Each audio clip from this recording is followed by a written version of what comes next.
रामू और ऊंट की कहानी। रामू एक छोटे से गांव में रहने वाला लड़का था।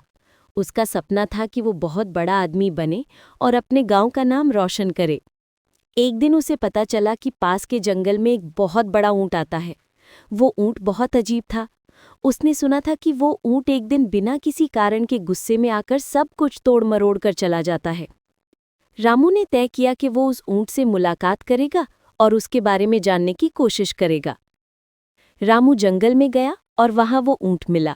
ऊंट कुछ गुस्से में था, लेकिन रामू ने उसकी घबराहट को समझने की कोशिश की। रामू ने ऊंट से पूछा, तुम हमेशा क्यों गुस्से में रहते हो? ऊंट बोला, मैं अपनी परिस्थिति से परेशान हूं। मुझे समझ नहीं आता कि मैं क्या करूं। मेरे पास किसी से बात करने का समय नहीं होता और मैं अपने आक्रोश को नियंत्रित नहीं कर पाता। रामू ने सोचा और कहा, तुम्हारी समस्या ये नहीं है कि तुम गुस्से में हो, बल्कि ये है कि तुम अपनी परेशानियों को दूसरों से नहीं साझा करते। हमें अपनी भावनाओं को व्यक्त करना चाहिए। ऊंट को ये बात समझ में आए और उसने रामू से पूछा, क्या तुम मुझे कोई तरीका बता सकते हो जिससे मैं अपनी समस्याओं को समझ पाऊं और गुस्से पर नियंत्रण रखूं?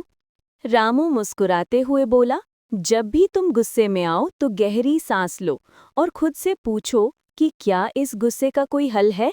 अगर नहीं, तो फिर शांति से सोचो और खुद को शांत करने की कोशिश करो।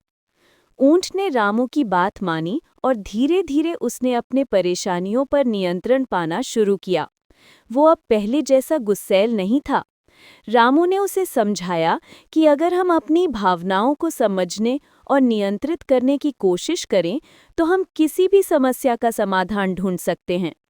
सीख: इस कहानी से ये शिक्षा मिलती है कि हमें अपनी समस्याओं का समाधान शांति से और सोच समझकर करना चाहिए और अगर ज़रूरत पड़े तो दूसरों से मदद लेनी चाहिए। गुस्सा या तनाव समस्याओं का समाधान नहीं होते, बल्कि शांतिपूर्ण और समझदारी से सोचने से हम किसी भी मुश्किल का हल निकाल सकते हैं।